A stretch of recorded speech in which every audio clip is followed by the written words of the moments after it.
நம்முடைய பிதாவாகிய தேவனாலும் கர்த்தராகிய இயேசுவினாலும் பரிசுத்தாவியினாலும் கிருபையும் சமாதானமும் ஆசீர்வாதமும் உங்கள் அனைவரோடும் கூட தங்குவதாக. ஆதியாகமத்தின் புஸ்தகம் 35ஆம் அதிகாரம் அதனுடைய 3வது வசனத்தில் வாசிக்கலாம். நாம் எழுந்து பெத்தேலுக்கு போவோம் வாருங்கள், எனக்கு ஆபத்து நேரிட்ட நாளிலே என் விண்ணப்பத்திற்கு உத்தரவு அருளி செய்து நான் நடந்த வழிகளிலே என்னோட கூட இருந்த தேவனுக்கு அங்கே ஒரு பலிபீடத்தை உண்டாக்குவேன் என்றார். 35ஆம் அதிகாரம் 1வது வசனத்தில் ஆண்டவர் யாக்கோபை பார்த்து தான் சொல்றாரு, நீ எழுந்து பெத்தேலுக்கு போ என்று சொல்லி. அல்லேலூயா. தேவனிடத்திலிருந்து அழைப்பு யாருக்கு வருகிறது? யாக்கோபுக்கு தான் வருகிறது.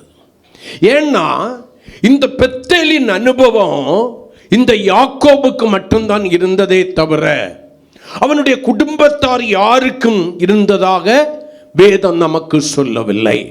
ஆகையினாலே தேவன் பேசும்போது அவனை மட்டும் குறித்து தான் பேசுகிறார். நீ எழுந்து, ஒரு இடத்துல கூட ஆண்டவர் நீ எழுந்து உன் குடும்பத்தை அழைத்து கொண்டு பெத்தேலுக்கு போய் என்று சொல்லவில்லை. ஆனால் நன்றாய் கவனித்துக் கொள்ளுங்கள், தேவனுடைய அழைப்பின் சத்தத்தை புரிந்து கொண்ட அந்த யாக்கோபு, தேவ திட்டத்தை புரிந்து கொண்ட அந்த யாக்கோபு, தான் இருக்க வேண்டிய ஸ்தலம் சீகேம் அல்ல, தேவன் எனக்கு முன்வைத்து வைத்திருக்கிற பெத்தேல் என்பதை புரிந்து கொண்ட யாக்கோபு அவன் தனித்து போக விரும்பவில்லை. இந்த 3வது வசனத்தில் அவனுக்கு தேவன் அழைப்பு விட்டார். அவன் தன்னுடைய முழு குடும்பத்தையும் பார்த்து சொல்கிறான், வேதம் சொல்கிறது, நாம் எழுந்து பெத்தேலுக்கு போவோம் வாருங்கள். இந்த நாளின் செய்தியின் தலைப்பு, வாருங்கள் பெத்தேலுக்கு போவோம். வாருங்கள் பெத்தேலுக்கு போவோம். இவ்வளவு பகிரங்கமான அழைப்பை பெற்ற பின்பு இன்னும் சீகேமில் அடிமைப்பட்டு கிடக்காதபடிக்கு, சீகேமின் வாழ்க்கையிலே திருப்தி அடைந்து கிடக்காதபடிக்கு பெத்தேலுக்கு போக வேண்டும். வாருங்கள் பெத்தேலுக்கு போவோம் என்று தன்னுடைய குடும்பத்தாருக்கு அழைப்பு விடுகிறான். இவனுடைய தாத்தா எப்படிப்பட்ட ஆளு? ஆபிரகாமாய் அல்ல, தேவனை அறியாத ஆபிரகாமாய் இருக்கும் போது ஆதியாகமத்தின் புஸ்தகம் 12ஆம் அதிகாரத்தில் ஆண்டவர் அவனுக்கு ஒரு அழைப்பு விடுகிறார். வாசிக்கலாம். கர்த்தர் ஆபிரகாமை நோக்கி, நீ உன் தேசத்தையும் உன் இனத்தையும் உன் தகப்பனுடைய வீட்டையும் விட்டு புறப்பட்டு நான் உனக்கு காண்பிக்கும் தேசத்திற்கு போ. 4வது வசனம், கர்த்தர் ஆபிரகாமுக்கு சொன்னபடியே அவன் புறப்பட்டு போனான், லோத்தும் அவனோட கூட போனான். ஆபிரகாம், ஆண்டவர் இங்கேயும் அவனை பார்த்து என்ன சொல்றாரு? நீ புறப்பட்டு போய் என்றுதான் ஆபிரகாமுக்கு கட்டளையிடுகிறார். ஆனா ஆபிரகாம் என்ன செய்யறான் பாருங்க, அழைக்கப்படாத லோத் அவனோடு கூட ஒட்டி கொள்கிறான். ஆனால் தன்னுடைய துணையாயிருக்கிற சாராளையும் தன்னோடு கூட அழைத்து கொண்டு போகிற ஒரு அனுபவத்தை இந்த வேத பகுதி நமக்கு சொல்லுகிறது. அல்லேலூயா. தேவன் சில வேளைகளில் நம்முடைய தனிப்பட்ட வாழ்க்கையிலே சொல்லுகிறதான காரியம் அது தனிப்பட்ட வாழ்க்கைக்குரியது அல்ல, நம்முடைய குடும்பத்திற்குரியது என்கிற தெளிவு நமக்கு வேண்டும். இவனுடைய தகப்பன் ஈசாக்குக்கு வாருங்கள், அவன் கானான் தேசத்திலே வசித்துக் கொண்டிருக்கிறான். கானானிலே ஒரு பெரிய பஞ்சம் வருகிறது. ஆகையினாலே பஞ்சத்திற்கு தப்பிக்கொள்ளும்படியாக, தன்னுடைய ஆசீர்வாதங்களை தக்க வைத்துக் கொள்ளும்படியாக அவன் எகிப்திற்கு போக நினைக்கிறான். ஆண்டவர் சொல்கிறார், நீ இந்த தேசத்திலே குடியிரு, நான் உன்னை என்ன பண்ணுவேன்? ஆசீர்வதிப்பேன் என்று. ஆபிரகாம் அறியாத தேவனை அழைப்பு கொடுத்த போது பின் சென்றான். அல்ல கவனிங்க, ஈசாக்கு தகப்பன் அறிந்திருந்த தேவனை, தன் தகப்பனை ஆபிரகாமாய் மாற்றினதான ஆண்டவரை, அவனுடைய 75 வயதிலே தன்னை கற்பத்திலே வைத்ததான அந்த ஆண்டவரை, அறிந்த ஆண்டவரை, சர்வ வல்லமையுள்ள ஆண்டவரை, அவருடைய சப்தம் கேட்டவுடனே அதுக்கு கீழ்ப்படுகிறான். சூழ்நிலைகளை பார்க்க கூடாது. சில வேளைகளில் கர்த்தர் என்ன சொல்லுகிறார் என்கிறதிலே கவனமாயிருக்க வேண்டும். ஆண்டவர் நம்மிடத்திலே என்ன சொல்லுகிறார்? ஈசாக்கு சூழ்நிலையை பார்க்கிறான், ஆண்டவர் இந்த இடத்திலே இருங்கிறார். சில வேளைகளிலே தேவன் சூழ்நிலைகளை மாற்றுவார். ஆதியாகமம் 26ஆம் அதிகாரம் 12வது வசனம் சொல்கிறது, அவன் தேவனுடைய சொல்லுக்கு கீழ்ப்படிந்து அந்த தேசத்திலே வாசம் பண்ணினபடியினால ஈசாக்கு அந்த தேசத்திலே விதை விதைத்தான். கர்த்தர் அவனை ஆசீர்வதித்ததினால் அந்த வருடத்தில் தானே 100 மடங்கு பலனை பெற்றான். கரங்களை கொட்டி சாத்தியம் இல்லைதான். சாத்தியம் இல்லாதவைகளை சாத்தியமாக்குகிற தேவன் நம்மோடு கூட இருக்கிறார். நமக்கு அசாதாரணமாக இருக்கிற காரியங்கள் தேவனுக்கு லேசான காரியம், சாதாரணமான காரியம். நம்முடைய கண்களுக்கு எதுவுமே தென்படாமல் இருக்கலாம். ஆனால் 1 கொரிந்தியர் 2:9 சொல்கிறது, கர்த்தர் தம்மிடத்தில் அன்பு கூறுகிறவர்களுக்கு தாம் ஆயத்தம் பண்ணின அல்லேலூயா அந்த ஆசீர்வாதங்களை, அந்த நன்மைகளை அவர்களுடைய கண்கள் காணவில்லை, காதுகள் கேட்கவில்லை, இருதயம் சிந்தித்து உணராமல் இருக்கிறது. அவரிடத்தில் நீ அன்பு கூறுகிறது உண்மையானால், அவருடைய கற்பனையை கை கொண்டு நடக்கிறது உண்மையானால், உன்னுடைய தேடுதல் உண்மையானால், உனக்கென்று தேவனாலே ஆயத்தம் பண்ணப்பட்ட ஒரு காரியம் உண்டு. இப்ப யாக்கோபுக்கு வந்துடுவோம். தாத்தா ஆபிரகாமை பார்த்து சொன்னார், புறப்பட்டு போய் என்று. அவன் அப்படியே புறப்பட்டு போனான். தகப்பனாகிய ஈசாக்கை பார்த்து சொன்னார், நீ இருக்கிற இடத்துல இருந்து. அவன் கீழ்ப்படிந்து உட்கார்ந்தான். இப்ப யாக்கோபை பார்த்து சொல்கிறார், நீ எழுந்து பெத்தேலுக்கு போ. அவன் தனியா போயிருக்கலாம். ஐயையோ, என்னுடைய மனைவிகள், அவர்களை சார்ந்தவர்கள் எல்லாம் யாரு? லாபானின் பிள்ளைகளாக்கும் விக்கிரகாராதனைக்காரர்களாக்கும், அவங்களுக்கு ஆண்டவரை பற்றி தெரியாது, ஆகையினாலே நாம் போயிடுறேன்னு போயிருக்கலாம். இல்லை, இப்ப நாம் வாசிக்க கேட்ட 3வது வசனத்துல சொல்றான், அவன் தன்னுடைய குடும்பத்திற்கு ஒரு அழைப்பு விடுகிறான். நாம் எழுந்து பெத்தேலுக்கு போவோம் வாருங்கள். எதற்காய்? எனக்கு ஆபத்து நேரிட்ட நாளிலே என் விண்ணப்பத்திற்கு உத்தரவருளி செய்து நான் நடந்த வழியில் என்னோட கூட இருந்த தேவனுக்கு அங்கே ஒரு பலிபீடத்தை உண்டாக்குவேன் என்றார். ஐயா, நான் ஆராதிக்க வேண்டிய அந்த சீகேமை விட்டு பெத்தேலுக்கு கர்த்தர் என்னை வர சொல்கிறார். ஆகையினாலே நீங்களும் என்னோடு கூட வாருங்கள் என்று சொல்லி அவனுடைய பெத்தேல் பிரயாணத்திலே அவர்களையும் அழைப்பு விடுகிறார். ஆனா அழைப்பு விடுறதுக்கு முன்னால ஒரு காரியத்தை யாக்கோபு செய்கிறான். பெத்தேலுக்கு விரும்புகிறபடி எல்லாம் போகக்கூடாது. நீங்கள் ஆண்டவரை அறிந்தவர்களோ அறியாதவர்களோ, பாவத்தில் வாழ்கிறீர்களோ பரிசுத்தத்தில் வாழ்கிறீர்களோ எனக்கு தெரியாது. ஆனால் நீங்கள் விரும்புகிறபடி பெத்தேல் ஆகிய தேவ சமூகத்திற்கு போகக்கூடாது. உங்களுடைய வாழ்க்கையின் சில காரியங்களை மாற்றி அமைத்து விட்டு தான் நீங்கள் பெத்தேலுக்கு பிரயாணப்பட வேண்டும். அந்த பெத்தேலுக்கு பிரயாணப்பட வேண்டும் என்றால் முதல்ல ஒரு ஆயத்தம் வேண்டும். இப்ப 2வது வசனத்துல பெத்தேலுக்கு தன்னுடைய குடும்பத்தை அழைப்பு விடுவதற்கு முன்பாகவே யாக்கோபு ஒரு கட்டளை பிறப்பிக்கிறான் தன்னுடைய குடும்பத்துக்கு. ஏவனுக்கு சாதாரண இல்லை, 4 மனைவிகள், 12 பிள்ளைகள், வேலைக்காரர்கள், வேலைக்காரிகள், திரளான ஆடு மாடுகள், ஒட்டகங்கள் எல்லாம் திரளா இருக்கு. இன்னைக்கு நம்ம ஒரு மனைவியை வச்சுக்கிட்டு அல்லேலூயா வேண்டான்னு மலையாளத்தில் சொல்லுவாங்க, உபேசிக்கவும் பற்றுന്നില്ല, கலத்தி விடவும் பற்றல, வச்சிருக்கவும் பற்றல. நான் அடிக்கடி யோசிப்பேன், 4ஐயும் பேலன்ஸ் பண்ணி கொண்டு போயிருக்கிறான். ஆனா இவங்களை எல்லாம் அந்த அழைப்பு ஆர்கனைஸ் பண்ணுகிறது. ஒரு ஒழுங்குக்குள்ளாய் தன்னுடைய குடும்பத்தை வச்சிருந்தவன் இந்த யாக்கோபு என்பது இந்த சம்பவத்தின் மூலம் புரிகிறது.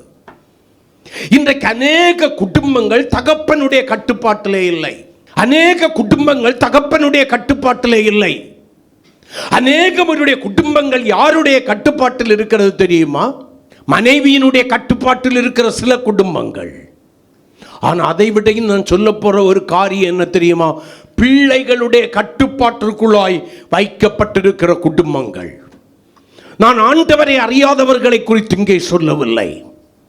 ஆண்டவரை அறிந்திருக்கிறேன் என்று சொல்லி, ரட்சிக்கப்பட்டேன் என்று சொல்லி, ஞானஸ்நானம் எடுத்தேன் என்று சொல்லி, பரிசுத்தாவின் அபிஷேகத்தை பெற்றிருக்கிறேன் என்று சொல்லி, கர்த்தருடைய வருகைக்கு காத்திருக்கிற தேவ சபையாரோடு கூட கர்த்தர் பேசுகிறார். முழு ஆளுகையும் யாருக்குள்ளாய் இருக்கிறது? இப்பொழுது பிள்ளைகளுக்குள்ளாய். தகப்பன் டிசிஷன் எடுக்க முடியாது, தாய் டிசிஷன் எடுக்க முடியாது. பிள்ளைகள் என்ன எடுக்கிறாங்களோ அதுதான் ஃபைனல், இறுதி முடிவு. இன்னைக்கு அநேக குடும்பங்கள், சில பெற்றோர்களும் அப்படிதான். தகப்பன் யாருக்கிட்ட தெரியுமோ ஆலோசனை கேட்கிறான், பிள்ளைகிட்ட ஆலோசனை கேட்கிறான். தாய் யாருக்கிட்ட ஆலோசனை கேட்கிறான், பிள்ளைகள் இடத்துல ஆலோசனை கேட்கிறான். உன்னுடைய வயதுக்கு அந்த பிள்ளைகளுடைய அனுபவம் வரவில்லை, உன்னுடைய அனுபவத்திற்கு அந்த பிள்ளைகளுடைய வயது வரவில்லை. உன்னுடைய அனுபவம் வேறு, உன்னுடைய வயது வேறு, அவர்களுடைய வயது வேறு, அவர்களுடைய அனுபவம் வேறு. சோ அவர்கள் தங்களுக்கு இருக்கிற அனுபவத்தின்படிதான் சாலமோனுடையதான குமாரனாகிய ரெகோபயாமோடு கூட வளர்ந்த வாலிபர்கள் கொடுத்ததை போல கொடுப்பார்கள். ஆனால் பிள்ளைகளும் ஒரு மனப்போக்குடையவர்களாக இருக்கிறார்கள். அது என்ன மனப்போக்கு? நான் சொல்றபடி தான் கேட்கணும், நான் சொல்றது தான் இங்க நடக்கணும். இந்த உரிமையை எப்பொழுது நீங்கள் பிள்ளைகளுக்கு கொடுத்தீர்கள் என்று எனக்கு தெரியாது. ஆதாம் நிர்வாணியாவதற்கு காரணம் என்ன? கர்த்தர் அவனுக்கு கொடுத்திருந்த உரிமையை எப்ப ஏவாளுக்கு கொடுத்தானோ அங்கே வீழ்ச்சி வர ஆரம்பித்து விட்டது. அப்ப இந்த யாக்கோபை குறித்து ஒரு காரியத்தில் நாம் பாராட்டி தான் ஆக வேண்டும். அவன் தன்னுடைய கட்டுப்பாட்டுக்குள்ளால, ஆண்டவருக்குள்ளால தன்னுடைய குடும்பத்தை வச்சிருந்தான். என்ன ஒருவர் கூட மறு உத்தரவு சொல்லல. ஆமென் சொல்லுங்கள். அதெல்லாம் வர முடியாது. எங்களுக்கு சீகேமின் வாழ்க்கை பிடித்திருக்கிறது, கர்த்தருக்கு ஸ்தோத்திரம். நாங்க இங்க தான் இருப்போம், நீ வேணுமனா எங்க வேணுமனாலும் போயிட்டு வா, நீ போ, நாங்கள் வர முடியாது, நாங்கள் விரும்புகிற வாழ்க்கை தான் வாழுவோம் என்று சொல்லி ஆண்டவருடைய காரியத்தில் மட்டுமல்ல, ஏனைய காரியங்களிலும் கணவன் ஒரு வழி, மனைவி ஒரு வழி, பிள்ளைகள் ஒரு வழி. சில காரியங்களை பெற்றவர்களாகிய உங்களால் தீர்மானிக்க முடியல. கர்த்தர் கொடுக்கிற ஆலோசனையை உங்களால் என்ன பண்ண முடியல, கை கொள்ள முடியல. நீங்க யாருகிட்ட போய் ஆலோசனை கேட்குறீங்க? பிள்ளைகள் இடத்துல. அவர்கள் அவர்களுக்கு ஏற்றபடிதான் ஆலோசனை சொல்லுவார்கள் என்பதை இன்னும் புரிந்து கொள்ளாமல் இருக்கிறீர்கள். வேதம் சொல்லுகிறது, அவர் உங்களுக்கு என்ன சொல்கிறாரோ, எவர் உங்களை ஆட்கொண்டு நடத்துகிற கர்த்தர் உங்களுக்கு என்ன சொல்லுகிறாரோ அதன்படி செய்யுங்கள் என்று வேதம் சொல்லுகிறது. கர்த்தரை விட்டுட்டோம். ஏன்னா நம்ம பிள்ளைகள் நம்மளை விட 2 எழுத்து கூட படிச்சிருந்தா போதும். இன்னைக்கு நம்முடைய பிள்ளைகளில் அநேக பேருடைய நிலை என்ன எனக்கெல்லாம் தெரியும். நீங்க பேசாதீங்க. இதை நான் பல முறை சபையில் சொல்லி இருக்கிறேன். ஆமாவா இல்லையா? பிறந்து 10 வயசாகாதது அம்மா அப்பாவை பார்த்து சொல்லுது, எனக்கு தெரியும், உங்க வேலையை பாருங்க. குடும்பத்தின் ஒழுங்குமுறை எங்கே? கர்த்தர் வைத்தாந்த ஒழுங்கு எங்கே? ஆதியாகமத்திலிருந்து ஒழுங்கு தவறினபடியினால் தான் நடந்தது சில விபரீதங்கள். இன்னைக்கு வரைக்கும் அது நம்மை பாதித்து கொண்டிருக்கிறது. ஆதாம் ஒழுங்கின் முறையை மீறச் செய்த போது அவனோடும் ஏவாளோடும் அவன் சந்ததிகளோடும் கூட அது நிற்கவில்லை. இன்று வரையும் அது நம்மை தொடர்ந்து கொண்டிருக்கிறது. அல்லேலூயா. சகோதரிகள் பிள்ளை பெறும்போது அலறி துடிக்கிறதற்கு காரணம் என்ன? வேதனை மிகுந்த நேரமாய் அது மாறுவதற்கு காரணம் என்ன? உயிரோடு கூட திரும்பி வருவேனோ வரமாட்டேனோ என்கிறதான கலக்கமும் குழப்பமும் வருவதற்கு காரணம் என்ன? அந்த வேதனையின் பெருக்கத்திற்கு காரணம் என்ன? ஏவாள் உருவாக்கி வைத்தது. சில காரியங்கள் அங்கே நின்று விடவில்லை. நம்முடைய வாழ்க்கையில் அப்படிதான். தவறு நடக்கக்கூடாத இடங்கள்ல தேவ நியமத்தை மீறி தவறு நடக்கிறதான வேளையில் அது உன்னோடோ உன் வீட்டோடோ கூட உடனே நிற்கல, சந்ததிகள் சந்ததிகளாக அவைகளை அடிமைப்படுத்துகிறது. ஆபிரகாம் ஆகட்டும், ஆண்டவர்கிட்ட போய் போன்னு சொன்ன உடனே ஏன்னு கேட்கல. ரொம்ப புரிந்து கொள்ள வேண்டிய ஒரு காரியம். ஆனா இந்த ஆண்டவரை இந்த ஆபிரகாமுக்கு தெரியுமா? தெரியாது. முன்பின் அறிந்ததே கிடையாது. இதுக்கு முன்னால இந்த ஆண்டவர் அறிந்தது கிடையாது. தேவ சத்தம் கேட்டது கிடையாது, அறிந்தது கிடையாது. ஈசாக்குக்காவது தகப்பன் ஆபிரகாம் சொன்னான், யாக்கோபுக்காவது ஆபிரகாமும் ஈசாக்கும் கற்றுக் கொடுத்திருந்தார்கள். ஆனா ஆபிரகாமுக்கு அப்படி இல்லை. ஆண்டவர்கிட்ட போய் ஏன் நான் எங்க போகன்னு சொல்லி ஒரு வார்த்தை கேட்கல. எபிரேயர் நிருபாக்கியோன்னு சொல்லுவான், தான் போகிற இடம் இன்னதென்று தெரியாமல் தன் மனைவி ஆகிய சாராளோடு புறப்பட்டு போனான். எங்க போறான்னு தெரியாது. இப்ப போக வேண்டிய இடத்தை ஆண்டவர் சொன்னாலே நம்ம போக மாட்டோம். சரி, ஈசாக்கு கிட்ட சொல்றாரு, நீ இருக்கிற தேசத்திலே குடியிரு. ஈசாக்கு இங்கே இருந்தால் நான் என்ன சாப்பிடுவேன்? என்னுடைய ஆடு மாடுகளுக்கு என்ன கிடைக்கும்? என்னுடைய மந்தைகள் எல்லாம் மாண்டு போகுமே, நான் என்ன செய்ய? என்ன நோக்கத்தோடு கூட நீர் என்னை இங்கே இரு என்று சொல்லுகிறீர் என்று கேட்கல. தேவனுடைய சத்தத்திற்கு தன்னை கீழ்ப்படுத்தின ஈசாக்கு. இப்ப யாக்கோபுக்கு வந்துடுவோம். ஒரு இடத்திலேயாவது ஆண்டவர் நீ எழுந்து பெத்தேலுக்கு போ என்று சொன்ன உடனே நான் எதுக்கு ஆண்டவரே போகணும்? அதை இங்கே பலிபீடம் கட்டிட்டேனே, இந்த சீகேமின் வாழ்க்கை எனக்கு பிடித்திருக்கிறதே, நான் சீகேமில் வந்து கூடாரம் போடும்போதே நீ சொல்லி இருக்க வேண்டியதானே. இப்ப நிலத்தை வாங்கினது நஷ்டம், கூடாரம் போட்டது நஷ்டமாகவில்லை. பிந்தைய நாளில் நீங்க வேதாகமத்தை நல்லா வாசிச்சு பார்த்தீங்கன்னா, அந்த சீகேம் யாருடைய பங்காயிற்று? யோசேப்பு வம்சத்தாருடைய பங்காயிற்று. அருமையான தேவனுடைய பிள்ளையே, உங்களுடைய வாழ்க்கையில் நீங்கள் ஒரு காரியத்தை புரிந்து கொள்ள வேண்டும். வாலிபனானாலும் சரி, கன்னிகைகளானாலும் சரி, சகோதர சகோதரிகளானாலும் சரி, உங்களுடைய வாழ்க்கையில் தேவன் ஒரு காரியத்தை சொல்லுவாரே, ஆனால் ஏன் எதற்கு என்று தயவு செய்து கேள்வி கேட்காதிருங்கள். அவர் சொல்லுகிற உடனே நீங்கள் மனப்பூர்வமாய் கீழ்ப்படிந்தீர்களே, ஆனால் அதற்கேற்ற ஆசீர்வாதங்களும் பலன்களும் உண்டு. அல்லேலூயா, ஆமென் சொல்லுங்களேன். அல்லேலூயா. நீங்கள் காலம் தாழ்த்த தாழ்த்த தாழ்த்த ஆண்டவரிடத்தில் கேள்விகள் கேட்க கேட்க கேட்க பின்விளைவுகள் உருவாக்கி கொண்டே இருக்கும் என்பதை தேவனுடைய பிள்ளைகள் மறந்து போய்விடக்கூடாது. தேவனுடைய பிள்ளைகளுக்குள்ளாக இருக்க வேண்டிய ஒரு காரியம் என்ன தெரியுமா? சீகேமை விட்டு புறப்பட்டு போனா உடனே புறப்படணும். லோத்தின் மனைவி புறப்பட்டா, ஆனா விட்டுட்டு போக மனசு இல்ல. சோதோம் கோமோராவை விட்டுட்டு போக மனசு இல்ல.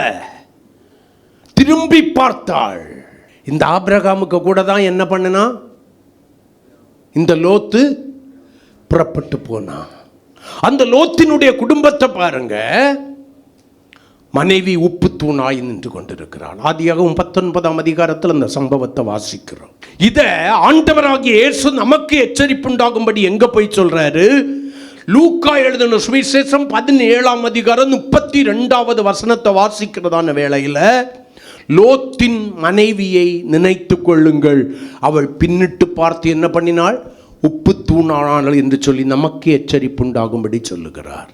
தேவஜனமே, மறுபடியும் மறுபடியும் ஒரு காரியத்தை நான் உங்களுக்கு சொல்லுகிறேன். தேவன் என்ன சொல்லுகிறாரோ அதை கவனமாய் கேட்டு உடனே கீழ்ப்படிவதற்கு உங்களை ஆயத்தமாகுங்கள். சிலரை விட்டு ஆண்டவர் விலக சொல்கிறாரா, உடனே விலகுங்கள். சில காரியங்களை விட்டு கர்த்தர் உன்னை விலக சொல்றாரா, முன்பின் யோசிக்காத விலகியிரு. சில இடங்களை விட்டு தேவன் உன்னை விலகி இருக்க சொல்றாரா, மனப்பூர்வமாய் தேவனுக்கு கீழ்ப்படிந்து பார், அங்கே உனக்கு ஆசீர்வாதம் உண்டு. தேவன் சொல்லுகிற வார்த்தையை மீறி அங்கே நீ இருக்கிறதான வேளையில் கர்த்தருடைய நாமம் மகிமைப்படுவதாக, அது முதற்கொண்டு அநேக வேதனைகள் உருவாக ஆரம்பிக்கும். உன்னிடத்தில் அன்பாய் இருந்தவர்கள் எதிராய் மாறுவார்கள். உனக்கு லாபமாய் இருந்தது நஷ்டமாய் மாறும்.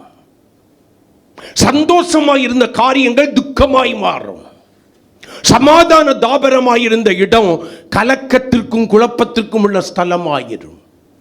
ஆகையினால எல்லா காரியங்களிலும் தேவன் உனக்கு ஒரு காரியம் சொல்லுவதை நான் சொல்லுகிறேன்.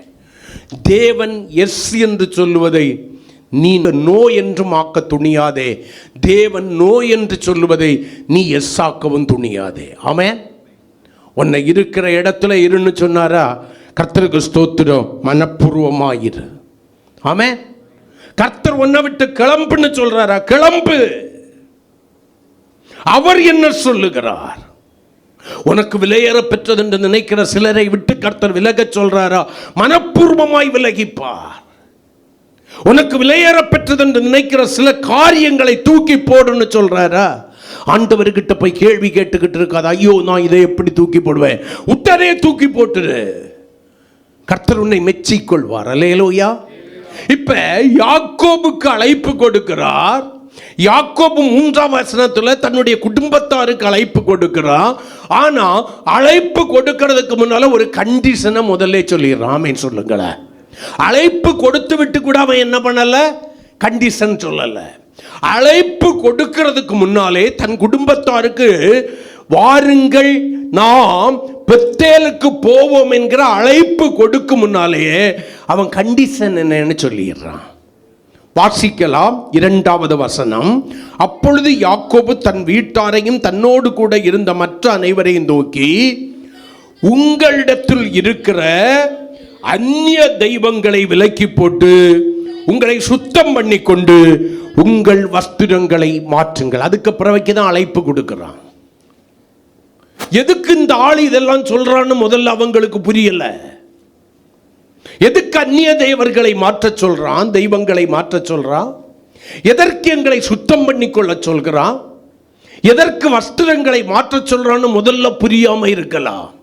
அடுத்த வார்த்தை சொல்கிறான், நாம் பெத்தேலுக்கு போவோம் வாருங்கள். அப்ப பெத்தேலுக்கு போகணும்னா அப்படியே போக முடியாது. ஏன்னா இவன் யாருக்கனுமே போய் அனுபவப்பட்டவன். ஆமென் சொல்லுங்களேன். ஹல்லேலூயா. இருக்கிற நிலைமையிலே தேவனை தரிசிக்கிற தேவ சமூகமாகிய கர்த்தருக்கு ஸ்தோத்திரம். பெத்தேலுக்கு போக கூடாது. பெத்தேலுக்கு போகணும்னா விதிமுறைகள் இருக்கிறது என்று சொல்லுகிறான். முதல்ல அவன் சொல்ற ஒரு காரியம் என்ன தெரியுமா? உங்களிடத்தில் இருக்கிற அந்நிய தெய்வங்களை விலக்கி போடுங்கள்.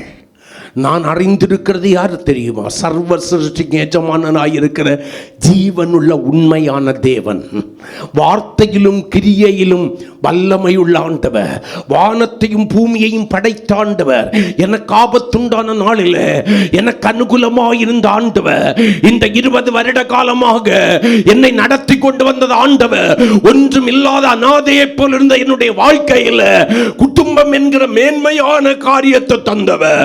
ஆமே, ஆஸ்திகளையும் சம்பாத்தியங்களையும் தந்தவர் சொல்லுகிறார். என்னை பெத்தேலுக்கு அழைக்கிறார், நீங்களும் என்னோடு கூட வாருங்கள். ஆனால் வருவதற்கு முன்னால உங்களுக்குள் இருக்கிற அந்நிய தெய்வங்களை மாற்றி போடுங்கள். ராகேல் செத்து போனதுக்கு காரணம் பிள்ளை பேர்ல நடந்த தவறுன்னு இல்லை. சரித்திராக்கியோன்கள் சொல்லுகிறார்கள், பரிசுத்தமுள்ள தேவனுடைய அழைப்பை கேட்டு பின்னே வந்ததான ராகேல், யாக்கோபின் மனைவியாகிய நேசிக்கப்பட்ட ராகேல் என்ன பண்ணிட்டு வந்துட்டா தெரியுமா? லாபான் என்கிற தன்னுடைய தகப்பனுடைய தெய்வங்களை திருடி கொண்டு வந்தாள். அது தேவனுடைய பார்வையிலே அருவருப்பாயிருந்தது. தன் தகப்பன் தெய்வங்களை திருடி கொண்டு வந்தவர்களை தேடி வருகிறான். வேதம் தெளிவா சொல்லுது, அவள் தெய்வங்களை எடுத்து ஒட்டக சாணத்தின் கீழே வைத்து அதுக்கு மேல உட்கார்ந்துகிட்டு ஒரு பொய் சொல்றா. அந்த நாட்களின் வழக்கத்தின்படி அப்படி தீட்டுப்பட்டவர்களை எழுப்பக்கூடாதவர்கள் இருக்க விட்டுருவாங்க. ஆகையினால் சொல்றா, என் தகப்பனே நீர் என்னை தப்பா நினைக்க, நான் உள்ளால என்ன இருக்கு? தெய்வம். யாருக்கு தெய்வம்? லாபான் என்கிற அப்பனுக்கு தெய்வம். யாக்கோபு என்கிறதான கணவனுக்கு தெய்வம் வேற. அந்த அப்பாக்க தெய்வத்துக்கு மேல தீட்டு என்று சொல்லி யாரி உட்கார்ந்துட்டு இருக்கிற கரங்களை கொட்டி. காரணம் அதுவும் தீட்டு தானே. ஆண்டவருடைய பார்வைக்கு அது அருவருப்பா இருந்தது. ஆகையினாலே பென்யமீன் என்கிறதான 2ஆம் குமாரனை பெறுகிறதான வேளையில், யாக்கோபுக்கு 12ஆம் குமாரன் பிறக்கிறதான வேளையில், அந்த பிரசவத்திலே அந்த ராகேலை கர்த்தர் கொண்டு போட்டார் கரங்களை கொட்டி. ஆமென். இப்ப சீகேம் வரைக்கும் இவங்க கிட்ட என்ன கிடையாது? தெய்வங்கள் கிடையாது. ஆனால் சீகேமின் வாழ்க்கை அந்நிய தேவர்களுக்கு இவர்களை பங்காய் மாற்றி விட்டது. கரங்களை கொட்டி கர்த்தரை மகிமைப்படுத்துவோமா? ஹல்லேலூயா. சத்தமா சொல்லுங்களேன். அந்நிய தெய்வங்களுக்கு இவர்களை பங்காய் மாற்றி விட்டது. சீகேமின் தெய்வங்களுக்கு தங்களுடைய வாழ்க்கையை விட்டு கொடுத்தவர்கள் மட்டுமல்ல, அவைகளை தங்களுடையதாக்கி கொள்கிறவர்களாய் இந்த ஜனங்கள் மாறிவிட்டார்கள். வேதத்தில் 4வது வசனத்தில் வாசிக்கும் போது உங்களுக்கு அங்கே ஆதாரம் இருக்கிறது. அப்பொழுது அவர்கள் தங்கள் கையில் இருந்த எல்லா அந்நிய தெய்வங்களையும், ஆமென், தங்கள் காதணிகளையும் யாக்கோபிடத்தில் கொடுத்தார்கள். அப்பொழுது யாக்கோபு அவைகளை, சீக்கிரமோடு அது முடிஞ்சிடணும். அந்நிய தெய்வங்கள் என்னோடு கூட எங்க வந்துடக்கூடாது? பெத்தேலுக்கு வந்துடக்கூடாது. நம்முடைய வீட்டார் அப்படி செய்வாங்களா? அவன் விட்டு விட்டு வாங்கன்னு தான் சொன்னான். இவன் சொல்கிறான், நீ என்னையும் பண்ணிட்டு போய், இதுக்கு எங்களுக்கு நீ சம்மந்தம் இல்லை, என்னையும் பண்ணிக்க. காற்றுல கிடக்கிற ஒரு கம்மலை வச்சுக்கிட்டு ஒரு 1000 ரூபா வேணும் எடுத்துக்கிட்டு ஒரு வாரத்தில் கலத்தி தரேன்னு சொன்னாலே, உன்னை பற்றி எனக்கு தெரியும், கலத்தி எனக்கு திருப்பி தருவேன் தெரியும். இவளுங்க என்ன செய்கிறா, சரி உனக்கு வேணும், நாங்கள் கலட்டி வெல்ட்டு விலகணும், அவ்வளவுதானே, நான் நீயே வச்சுக்க, நீ என்ன பண்ண. இவன் சொல்றான், சீகேமுக்குரியது சீகேமிலே முடிஞ்சு போயிடணும். ஆமென் சொல்லுங்களேன். இது பெத்தேல் வரைக்கும் வரக்கூடாது. அவைகளை சீகேமிலேயே ஒரு கர்வாலி மரத்தை அடியில புதைத்து போட்டான். இனி ஒருபோதும் அதை திரும்ப எடுக்க கூடாதபடிக்கு தங்களிடத்திலிருந்த அந்நிய தெய்வங்களை எல்லாம் அடக்கம் பண்ணிவிட்டு புதைத்து விட்டு தேவ அழைப்பின் சத்தத்தை கேட்டு எங்க போறான் தெரியுமா? தன்னுடைய குடும்பத்தோடு கூட இணைந்தவனாய் தேவ ஆசீர்வாதங்களை நன்மைகளை சுதந்திரிப்பதற்கு, பெத்தேலிலே குடியிருப்பதற்கு, தேவனுக்கு பலிபீடம் கட்டி அங்கே ஆராதிப்பதற்கு பெத்தேலுக்கு போகிறான். நம்ம கிட்ட சில அந்நிய தெய்வங்கள் கிடக்கிறது, அடிமைப்பட்டு கிடக்கிறோம். கர்த்தருக்கு ஸ்தோத்திரம். ஆண்டவர் நம்மளை பார்த்து கேட்கிறாரு. 1 கொரிந்தியர் 6ஆம் அதிகாரம் 20வது வசனத்தை கொஞ்சம் வாசிங்க. வேதம் என்ன சொல்லுகிறது பாருங்க. கிரயத்திற்கு கொல்லப்பட்டீர்களே, ஆகையால் தேவனுக்குடையவர்களாகிய உங்கள் சரீரத்தினாலும் உங்கள் ஆவியினாலும் தேவனை மகிமைப்படுத்துங்கள். எதற்கு கிரயமாய் கொள்ளப்பட்டிருக்கிறோம்? இயேசு எதை கிரயமாக கொடுத்து உங்களை என்னை வாங்கி கொண்டார்? அவருடைய இரத்தத்தை கிரயமாக கொடுத்தார். அவருடைய ஜீவன் என்கிற இரத்தத்தை கொடுத்தார். அவர் சிந்தின இரத்தத்தினாலே கிரயமாய் கொள்ளப்பட்டிருக்கிறோம். ஆகையினால என்ன பண்ணணுமா? தேவனுக்குடையவர்களாகிய உங்கள் சரீரத்தினாலும் உங்கள் ஆவியினாலும் தேவனை என்ன பண்ணுங்க? மகிமைப்படுத்துங்கள் என்று சொல்லி வேதம் சொல்கிறது. அப்ப நமக்குள்ளால அந்த அந்நிய தெய்வங்களின் கிரியைகள் வராம இருக்கணும்னா ஒரு எண்ணம் இருக்கணும், நான் தேவனுக்குடையவன், தேவன் என்னை கிரயத்திற்கு கொண்டிருக்கிறார். ஆமென் சொல்லுங்களேன். ஹல்லேலூயா. நான் வேறு யாருக்கும் உடையவன் அல்ல, வேறு யாருக்கும் உடையவள் அல்ல. கர்த்தருக்கு ஸ்தோத்திரம். நான் தேவனுக்குரியவன், நான் தேவனுக்குரியவன், நான் தேவனுக்குரியவன். தேவன் என்ன பண்ணி இருக்கிறாரு? கிரயமாய் வாங்கி இருக்கிறார். ஆகையினாலே நான் தேவனுக்குடையவனாய் இருக்க வேணும். ஒருபோது அந்நிய தெய்வங்களுடைய கிரியைகள் என்னிடத்துல வந்துடக்கூடாது. அவைகள் என்பதனுடைய அர்த்தம் என்ன தெரியுமா? கர்த்தர் அருவருக்கிற எந்த கிரியைகளும், அந்நிய தெய்வத்தினுடைய கிரியைகள், தேவ கட்டளைகளுக்கு புறம்பான கிரியைகள், தேவனுடைய பார்வையிலே அந்நிய தெய்வத்திற்கு அடையாளமானவைகள். வேதம் சொல்கிறது, பொருளாசை விக்கிரகத்தை அடையாளம் காட்டுகிறது. மாமிசத்தின் கிரியை விக்கிரகத்தை அடையாளம் காட்டுகிறது. கீழ்ப்படியாமை விக்கிரகத்தை அடையாளம் காட்டுகிறது. ஆகையினால இப்ப கீழே இருந்து வார கீழ்ப்படியாமை, மாமிசத்தின் கிரியை, பொருளாசை என்கிறதான அந்நிய தேவர்களுடைய கிரியைகளாகிய விக்கிரகம் எனக்குள்ளால இல்லாதபடி அவைகளை எல்லாம் புதைத்து விட்டு நான் எங்க போகணும்? அவைகள் எனக்குரியவைகள் அல்ல, சீகேமுக்குரியவைகள், அவைகள் எனக்கு வேண்டாம் என்று சொல்லி விட்டு விட்டு பெத்தேலுக்கு போகணும். 2 கொரிந்தியர் 6ஆம் அதிகாரத்தை திருப்புங்க. 16-17 வசனங்களை கொஞ்சம் வாசிங்க. தேவனுடைய ஆலயத்திற்கும் விக்கிரகங்களுக்கும் சம்பந்தம். அந்த ஆலயம் ஏது? நம்ம கூடுற இடம் தான் ஆலயம். தேவனுடைய ஆலயத்திற்கும் விக்கிரகங்களுக்கும் சம்பந்தம் ஏது? நான் அவர்களுக்குள்ளே வாசம் பண்ணி யாருக்குள்ளால? கிரயமாய் கொள்ளப்பட்ட அவர்களுடையவர்களுக்குள்ளாய் வாசம் பண்ணி அவர்களுக்குள்ளே உலாவி அவர்கள் தேவனாயிருப்பேன், அவர்கள் என் ஜனமாயிருப்பார்கள் என்று தேவன் சொன்னபடி நீங்கள் ஜீவனுள்ள தேவனுடைய ஆலயமாயிருக்கிறீர்கள். ஆனபடியால் நீங்கள் தேவனுக்கு கிரயமாய் கொள்ளப்பட்ட தேவனுக்குடையவர்களாகிய தேவன் வாசம் பண்ணுகிற உலாவுகிற ஆலயமாய் இருக்கிறபடியால் நீங்கள் அவர்கள் நடுவிலிருந்து, எவர்கள் நடுவிலிருந்து? அந்நிய தேவர்களுக்கு பங்குடைய சீகேமினுடைய நடுவிலிருந்து புறப்பட்டு பிரிந்து போய் அசுத்தமானதை தொடாதிருங்கள் என்று கர்த்தர் சொல்லுகிறார். பிரிஞ்சு போயிடணும். ஐக்கியம் வச்சுக்கிட்டு இருந்த எனக்கு நிறைய பேருக்கு பிரச்சனை என்ன தெரியுமா? உனக்கு 4 பேர் வேண்டாமா, தூக்கி போட. நீ எந்த 4 பேர் தூக்குவாங்கன்னு பார்த்துக்கிட்டு நம்பி இருக்கிறிய அந்த நாயை காணவே காணாது. நீ எந்த 4 பேர் நம்மளை தூக்குவான்னு சொல்லிக்கிட்டு நம்பிக்கிட்டு இருக்கிறியோ, சத்தியமா சொல்றேன், ஒரு பயலையும் காண மாட்டேன். கர்த்தர் ஒன்றை தூக்குறதுக்கு 4 பேரை எழுப்படுத்தி இருப்பார் கரங்களை கொட்டி. அனனியா சப்பிராளை யார் தூக்குவாங்கன்னா அவங்களுக்கு தெரியாது. நியமத்தை மீறினபடியினால தான் கர்த்தர் அவர்களை கொண்டு போட்டார். அவர்களை தூக்குவதற்கு 4 பேரை கர்த்தர் ஏற்படுத்தி இந்த கரங்களை கொட்டி புரிஞ்சவங்க ஒரு அல்லேலியா சொல்லுங்களேன்.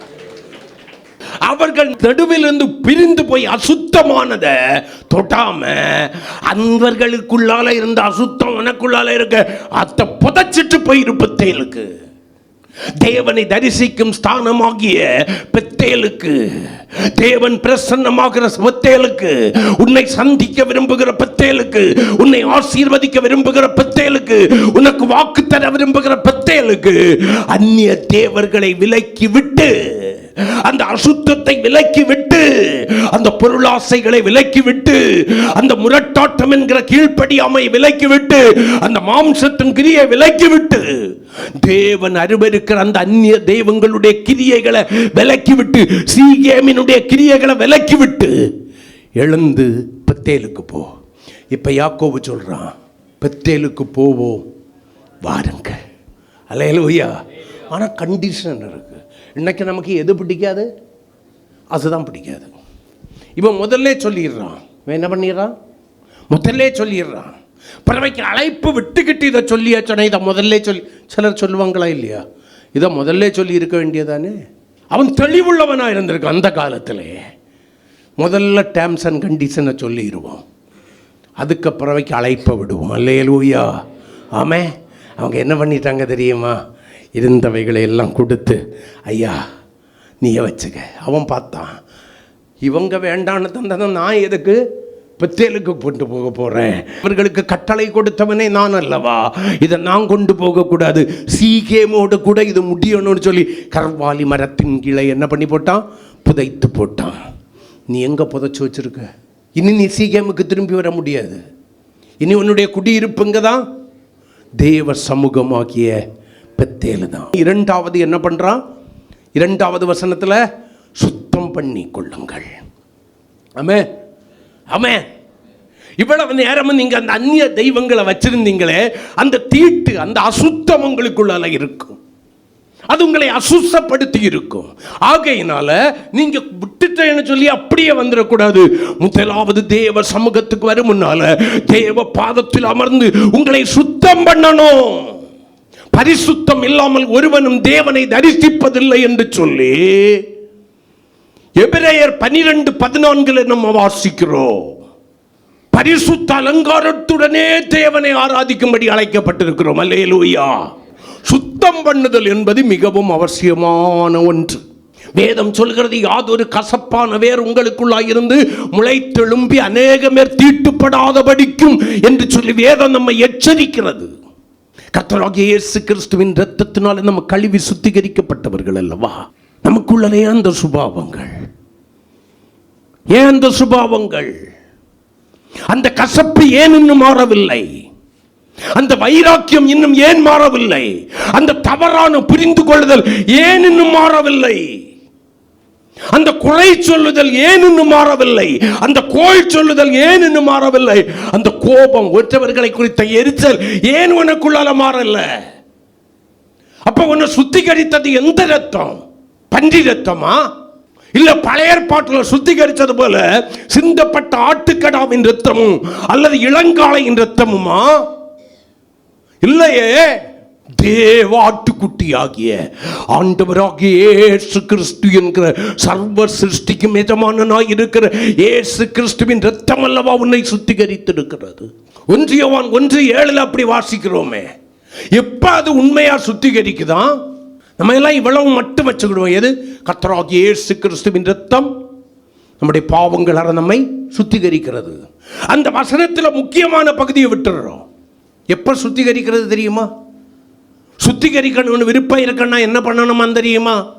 அந்நிய தெய்வங்களை விலக்கி போட்ட நீ என்ன பண்ணணுமா தெரியுமா? அந்த வசனத்தின் ஆரம்பத்தை வாசிச்சீங்கன்னா தெரியும். அவர் ஒளியில் இருக்கிறது போல நாமும் ஒளியிலே நடந்தால், அவர் பரிசுத்தராய் இருக்கிறது போல நானும் உள்ளமும் சுத்தமுடையவனாய் பரிசுத்தத்தை வாஞ்சிக்கிறவனாய் இருந்தால், பரிசுத்தத்திற்கு என்று பெயர் எழுதப்பட்டவனாய் இருந்தால், உள்ளும் புறம்பும் பரிசுத்தம் என்கிற முழுமை எனக்குள்ளாய் இருந்தால், அப்பதான் இயேசு கிறிஸ்துவின் இரத்தம் நம்மை சுத்திகரிக்கிறது. சும்மா வந்திருந்துகிட்டு செய்ததெல்லாம் நியாயம், எல்லாத்தையும் செய்துகிட்டு மீறிக்கிட்டு திரும்ப திரும்ப வந்திருந்து உம்முடைய இரத்தத்தினால் என்ன கழுவி சுத்திகரிங்கப்பா, உம்முடைய இரத்தத்தினால் என்ன கழுவி. அவர் ஒளியில் இருக்கிறது போல நீயும் ஒளியில இருக்கணுமே. அவர் உண்மை உள்ளவராய் இருக்கிறது போல நீயும் உண்மை உள்ளவராய் இருக்கணுமே. அவர் சுத்தம் உள்ளவராய் இருக்கிறது போல நீயும் சுத்தம் உள்ளவராய் இருக்கணுமே. சுத்திகரிக்கப்பட்ட நீ மனப்பூர்வமாய் மறுபடி பாவம் செய்யாதவளாய் இருக்கணுமே. சீகேமில் புதைக்கப்பட்டவைகளை மறுபடியும் கர்த்தருக்கு ஸ்தோத்திரம் தூக்கி சுமக்கிறவளாய் நீ இருக்கக்கூடாது. சீகேமில் புதைக்கப்பட்டது அங்கே புதைஞ்சு போயிருக்கணுமே. ஞான ஸ்நானம் என்கிற தண்ணீர் என்கிற சீகேமில் அடக்கம் பண்ணின பழைய மனுஷனுடைய சுபாவங்கள் ஏன் மறுபடியும் உனக்குள்ளால வருது? ஒருவன் கிறிஸ்துவுக்குள் இருந்தால் புது சிருஷ்டியா இருக்கிறார், பழையவைகள் எல்லாம் ஒளிந்து போயின, எல்லாம் புதிதாயின என்று தானே வேதம் சொல்லுது. அப்ப சீகேம் என்கிற தண்ணீருக்குள்ளால அடக்கம் பண்ணின பழைய மனுஷனுடைய சுபாவங்கள் ஏன் மறுபடியும் உங்ககிட்ட வாழ்ந்துகிட்டு இருக்கு?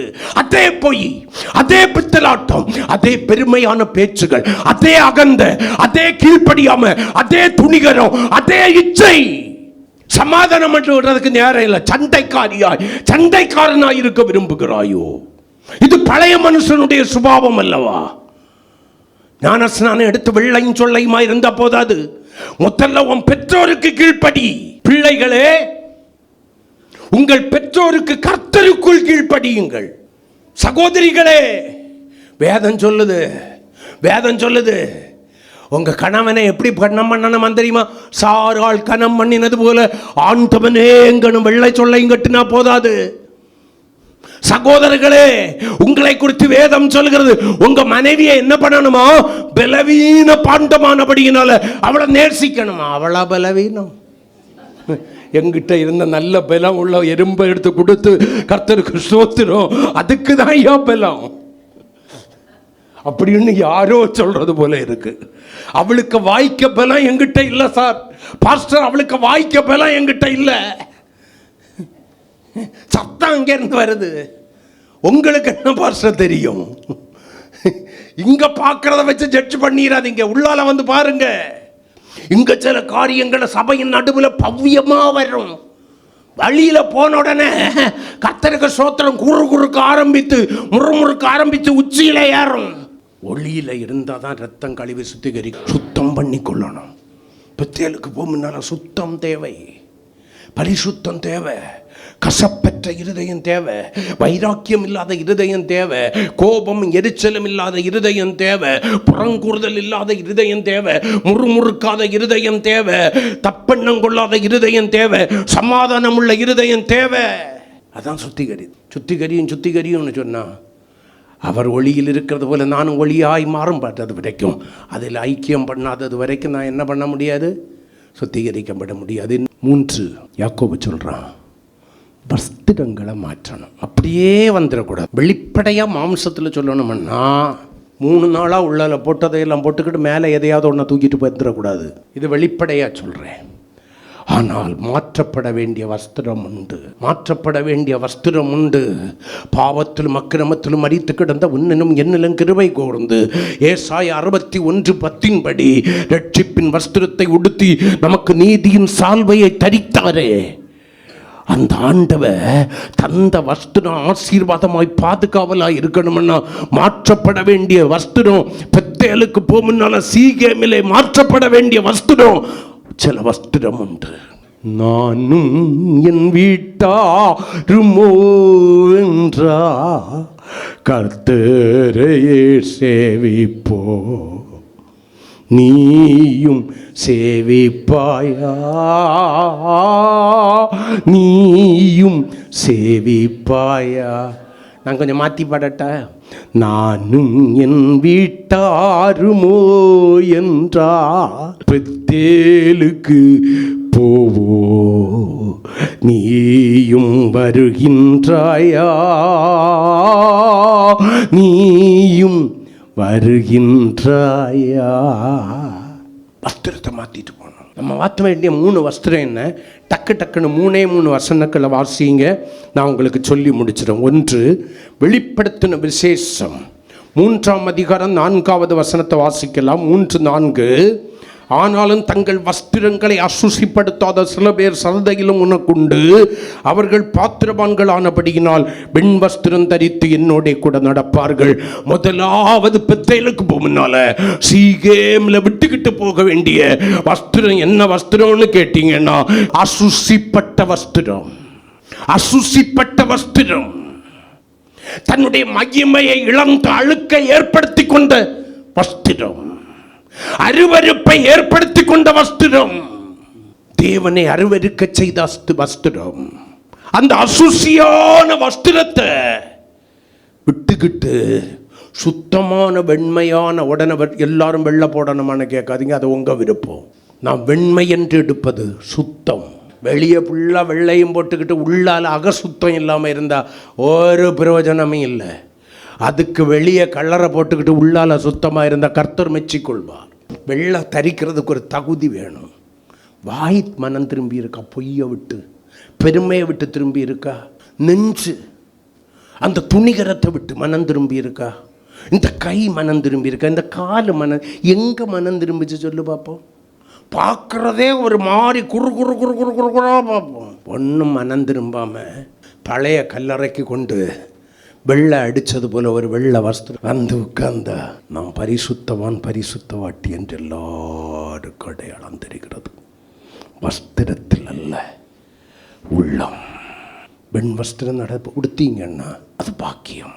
நின்றவர் அவமானவரும் குறை சொல்லுவாங்க, ஆனால் பரலோகம் அங்கீகரிக்கிறது. இந்த வஸ்திரம் தான் பரலோகத்தில். ஆமேன்னு சொல்லுங்களேன். அங்கே என்ன வஸ்திரம் தரிச்சிட்டு நடக்கிறாங்க? இங்கேருந்து 10 பட்டு சாரியும் கொண்டு போக முடியாது. அங்கே கிடைக்காதுன்னு சொல்லி 4 கலர் வஸ்திரத்தை வாங்கிட்டு போக முடியாது. அங்கே இதுக்கெல்லாம் லோடு கிடையாது. அவரோடு கூட நடக்கிறவர்கள் வெண் வஸ்திரம் தரித்திருப்பார்கள், கரங்களை கொட்டி. 2வது ஒரு வஸ்திரம் எனக்கு வாசிங்க. யூதா 23. மாமிசத்தால் கரைப்பட்டிருக்கிற உங்கள் வஸ்திரங்களை வெறுத்து தள்ளுங்கள். மாமிசத்தால் கரைப்பட்டிருக்கிற உங்கள் வஸ்திரங்களை வெறுத்து தள்ளிடணும். வேண்டாம். அந்த மாம்சம் என்னது? நம்முடைய சுயம், மாம்ச இச்சைகள், தேவன் விரும்பாத காரியங்களை விரும்புகிற அனுபவம், தேவன் வெறுக்கிற காரியங்களை வெறுக்காத அனுபவம், அதுதான் அந்த மாம்சம். சுயம் என்கிற மாமிசத்தால் கரைப்பட்டிருக்கிற வஸ்திரங்களை வெறுத்து தள்ளணும். நம்ம எல்லாரும் எப்படி நடக்க வேண்டிய? ஆவியின் சிந்தையின்படி நடக்க வேண்டியவர்கள் அல்ல. எல்லோயா ஆவிக்குரிய சுபாவங்களை தரித்திருக்க வேண்டியவர்கள். ஆனா நமக்கு பேர் என்னது? ஆவிக்குரியவர்கள். ஆனால் நம்ம என்ன வாழ்ந்துக்கிட்டு இருக்கிறோம்? மாம்சத்தில். வஸ்திரம் கரைப்பட்டு கிடக்கிறது. அதை வறுத்து தள்ளிக்கிட்டு எங்கே வரணும்? ஜென்ம சுபாவத்தோடு கூட பத்தேலுக்கு போகக்கூடாது. ஆமேன்னு சொல்லுங்களேன். ஆவிக்குரிய சுபாவங்களோடு கூட போகணும். ஆமேன்னு சொல்லுங்களேன். உயிரோடு கூட இருக்கிற கோதுமை மணியா போகக்கூடாது. சுயம் செத்த கோதுமை மணியா போகணும். ஆமேன்னு சொல்லுங்களேன். நான் என்கிறது அழிந்து போக வேண்டும். தேவ சமூகத்தில் எல்லாவற்றிலும் தெளிவுள்ள தேவனுடைய பிள்ளைகளாக இருக்கணும். அநியாயத்துக்கு ஒருபோதும் தேவனுடைய பிள்ளைகள் ஒத்து போக கூடாது. மற்றவர்களுக்கு, நம்முடைய வீட்டிற்கும் தீமை வருகிற உண்மைகளை மறைக்கிறவர்களாய் தேவனுடைய பிள்ளைகள் இருக்கக்கூடாது. நிறைய குடும்பத்தில் பிள்ளைகள் கெட்டு போறதுக்கு காரணம் என்ன தெரியுமா? குடும்பத்தை மட்டும் சொல்றேன். பிள்ளைகள் செய்கிற தவறை தவறு என்று தெரிந்தும் குடும்ப தலைவனாகிய தகப்பனிடத்திலே சொல்லாமல் மறைத்து வைக்கிற மனைவி பிள்ளைகளை பாதாளத்துக்கு ஆயத்தம் பண்ணுகிறாள். இன்னும் சில தகப்பன்மார்கள் உண்டு, பிள்ளைகளை கண்டித்து நடத்துவதற்கு திராணியற்றவர்களாக, பிள்ளைகள் செய்கிற தவறை அறிந்திருந்தோ ஓ மனைவிக்கு தெரிந்தால் அவள் அடித்து விடுவாள் என்று சொல்லி அந்த தவறுகளை அடக்கி வைத்து மறைத்து வைத்து உண்மைக்கு புறம்பாக இருதயத்திலே மறைத்து வைத்து மனைவிக்கு தெரியாமல் காத்துக்கொள்கிற கணவர்கள், பிள்ளைகளுடைய வாழ்க்கை பாதாளத்திற்கு செல்லுகிறது. முடிவில் பிள்ளை மனம் திரும்புறதுக்கு ஜெபம் பண்ணுவோம். நம்மவே நான் சகோதரனுக்கு ஒரே ஒரு வேண்டுகோள். உங்கள் பிள்ளை உன்னுடைய மனைவிக்கு பயப்படும்னா அந்த பிள்ளை செய்கிற தவறுக்கு ஒத்து போகாம அந்த தவறை போட்டு கொடு. உன் பிள்ளை இப்படி பண்ணிக்கிட்டு இருக்குன்னு. உன் பிள்ளை தகப்பனுக்கு பயப்படும்னா அவன் திட்டிடுவான், அடிச்சிருவான், ஏசிடுவான் அல்ல. அந்த தகப்பனுக்கு இந்த பிள்ளையை குறித்து சொல்லு. உன்னுடைய மகள் இப்படி பண்ணுகிறாள், கொஞ்சம் கண்டிச்சு வை. உண்மையை அடக்கி ஆள்கிறோமோ சுயம் வஸ்திரம் கரைப்பட்டு கிடக்கிறது. தேவ வார்த்தைகள் மனம் திரும்புதலுக்கு ஏதுவான துக்கத்தை நமக்குள்ளாய் கொண்டு வராமல் தேவ வார்த்தையை அனுப்புகிற தேவனுக்கு விரோதமாய் முறுமுறுக்க செய்கிறதோ வஸ்திரம் கரைப்பட்டு கிடக்கிறது. மாம்சத்தால் தூக்கி போட்டுரு. ஆவிக்குரிய அனுபவங்களுக்குள் அல்லவா. 1 பேதுரு 3:3 கொஞ்சம் வாசிங்க. 1 பேதுரு 3:3. மயிரை பின்னி பொன்னாபரணங்களை அணிந்து உயர்ந்த வஸ்திரங்களை உடுத்தி கொள்ளுதல் ஆகிய புறம்பான அலங்கரிப்பு உங்களுக்கு அலங்காரமான வஸ்திரங்கள். சிலது சபையில் வரும்போது வெள்ளையும் சொல்லையுமா தான் இருக்குது, கழுத்துலையும் காத்துலையும் ஒன்றும் இருக்காது. பென்டேகஸ்ட், பியூர் பென்டேகஸ்ட். அது திங்கள் டு சனி வரைக்கும் ரோட்டில் நடக்கிறத பார்க்கணும். இது நம்மாடா, இது நம்ம தொழுவத்தில் உள்ளதா, இனி காட்டுறதுக்கு ஒரு இடமும் இல்லாதபடி எவ்வளவு டைட்டா போட முடியுமோ அவ்வளவு டைட்டா போட்டு தகப்பனே ரசித்து கொண்டு, தாயே ரசித்து கொண்டிருக்கிறாயோ. தகுதியான வஸ்திரம் தேவ பிள்ளைகளுக்கு, ஆணும் சரி பொண்ணும் சரி. தம்பிங்களா, இந்த கிப்புக்கு கீழே இறங்குற பேண்ட் எல்லாம் வேண்டாண்டா. நம்ம என்ன பிராண்டு போட்டிருக்கிறோம், அன்பிராண்டாங்கிறது மற்றவங்களுக்கு தெரியண்டாண்டா. தகுதியான வஸ்திரம். நீங்கள் அலங்காரம் என்று நினைக்கிற சில வஸ்திரங்கள் ஆண்டவருடைய பார்வையில் எதுவாக இருக்கிறது, அருவருப்பாக இருக்கிறது. ஏதோ ஒரு நடிகை போடுகிற வஸ்திரத்தை நீங்கள் அலங்காரம் என்று விரும்பி உடுத்திக்கொள்கிற வஸ்திரங்கள், தலை சிங்கரிப்புகள், கர்த்தருக்கு ஸ்தோத்திரம், ஆண்டவருக்கு எப்படி இருக்கு தெரியுமா, அருவருப்பாக இருக்கிறது. உங்களை ரட்சித்ததற்காக தேவன் துக்கம் அடைகிறார். வேதம் நமக்கு சொல்லுது தகுதியான வஸ்திரம், அலங்காரமான வஸ்திரம் இல்லை, தகுதியான வஸ்திரம். அலங்காரம் அல்ல முக்கியம். வஸ்திரங்களை மாற்றுங்க. கடைசியை தரிக்க வேண்டிய வஸ்திரத்தை பார்த்துருவோமே. வெளிப்படுத்தின விசேஷம் இந்த வஸ்திரங்களை எல்லாம் மாற்றிக்கிட்டு எதை பெத்தேலுக்கு போகும்னால நம்ம தரிக்கணுமா. 19ஆம் அதிகாரம் 7-8 வசனங்களை வாசிக்கலாம். நாம் சந்தோஷப்பட்டு களி கூர்ந்து அவருக்கு துதி செலுத்த கடவோ. ஆட்டுக்குட்டியானவருடைய கல்யாணம் வந்தது. மனைவி யாரு? சபையாகிய நம்ம தான் ஆயத்தம் பண்ணினாள் என்று சொல்ல கேட்டேன். சுத்தமும் பிரகாசமான மெல்லிய வஸ்திரம் தரித்து கொள்ளும்படி அவளுக்கு அளிக்கப்பட்டது. அந்த மெல்லிய வஸ்திரம் என்ன தெரியுமா? பரிசுத்தவான்களுடைய நீதியாகிய வஸ்திரத்தை தரிச்சுக்கிடணும். ஒரு பக்கத்துலேயும் அநீதி இருக்கக்கூடாது. வார்த்தையில், நினைவில், கிரியையில், பார்வையில், செய்கையில் எல்லாவற்றிலும் நீதி விளங்கணும். அவர் தம்முடைய நாமத்தின் நிமித்தம் என்ன பண்ணுறாரு? நீதியின் பாதையில் நடத்துகிறார் என்று சொல்லி வேதம் சொல்லுகிறது. அருமையான தேவனுடைய பிள்ளையை ஜாக்கிரதை. வஸ்திரத்தை மாற்றணும். அந்நிய தெய்வங்களை உங்களை விட்டு விலக்கி உங்களை சுத்தம் பண்ணி வஸ்திரத்தை மாற்றி வாருங்கள், பெத்தேலுக்கு போவோம். வாருங்கள். நான் மட்டுமல்ல, நான் போகிற மகிமையான பரலோகத்திற்கு நீங்களும் வர வேண்டும். நான் ஏற்கனவே நான் தரிசித்த அந்த பெத்தேலின் அனுபவங்களுக்கு நேராக நீங்களும் கடந்து வாருங்கள் என்று சொல்லி தன்னுடைய வீட்டாரை ஆயத்தப்படுத்தி போனான். பெத்தேலில் பலிபீடம் விட்டு பலி செலுத்தினா. அந்த இடத்துக்கு இன்னொரு பேர் வச்சான், ஏல் பெத்தேல். கரங்களை கொட்டி கர்த்தரை மகிமைப்படுத்துவோமா? ஹல்லேலூயா, ஹல்லேலூயா. ஏல் பெத்தேல் என்கிற பெயரை வைத்து அங்கே குடியிருந்து தேவனை ஆராதித்தான். இந்த அனுபவங்களுக்கு நேராக கடந்து வருவோம். கர்த்தர் நம்மை ஆசீர்வதிப்பார். முழங்கால் படியிடுவோம். நம்முடைய பெத்தேலின் பிரயாணத்தை கொஞ்சம் ரீசெக்கப் பண்ணி பார்ப்போம். நம்முடைய வாழ்க்கை எதை நோக்கி பிரயாணிக்கிறது? உங்களை குற்றப்படுத்துவதல்ல என்னுடைய நோக்கம், உங்களை குற்றப்படுத்துவதல்ல தேவனுடைய நோக்கம். நீங்கள் புரிந்து கொள்ளுங்கள் உங்களுடைய தவறை. என்ன அந்நிய தெய்வத்தினுடைய கிரியை எனக்குள்ளால இருக்கு. கரவாலி மரத்துக்கு கீழே புதைச்சிட்டுமா? ஐயா, சுத்திகரித்திருக்குமா? இருதயம் சுத்தமாக இருக்க வேதம் கேட்கிறது நம்மை பார்த்து. உள்ளத்தில் உண்மையாக இருக்க விரும்புகிறீர். அந்த உண்மை உன் பெற்றவர்களிடத்தில் உண்மையாக இருக்கிறியா? உன் கணவன்கிட்ட உண்மையாக இருக்கிறியா? உன் மனைவி கிட்ட உண்மையாக இருக்கிறா? உன் பிள்ளைகள்கிட்ட உண்மையாக இருக்கிறியா? எல்லாத்துக்கும் மேலே உன் சபையில் உண்மையாக இருக்கிறியா? இதெல்லாம் இல்லாமல் நீ எப்படி சொல்லுவ? ஆண்டவருக்கு தெரியும் நான் உண்மையாக இருக்கிறேன். இல்லை, நீ காண்கிற மனிதனுக்கு முன்னால் உண்மையாக இல்லாமல், கர்த்தர் கிருபையாய் கொடுத்த தகப்பன் தாய்கிட்ட உண்மையாய் இல்லாமல், கர்த்தர் கிருபையாய் கொடுத்த சபையில் உண்மையாய் இல்லாமல் எப்படி கர்த்தருக்கு உண்மையாய் இருக்க முடியும்? கர்த்தர் உனக்கு மாறி மாறி கொடுத்த அந்த வாழ்க்கை துணை கிட்ட உண்மை இல்லாமல் எப்படி கர்த்தரிடத்தில் உண்மையாய் இருக்க முடியும்? பாருங்கள், பெத்தேலுக்கு போவோம். உங்ககிட்ட இருக்கிற அந்நிய வஸ்து அந்த தெய்வங்களை விலக்கி போடுங்கள். உங்களை சுத்திகரிங்க, வஸ்திரங்களை மாற்றுங்க. போவோம். கர்த்தர் உங்களை ஆசீர்வதிப்பார்.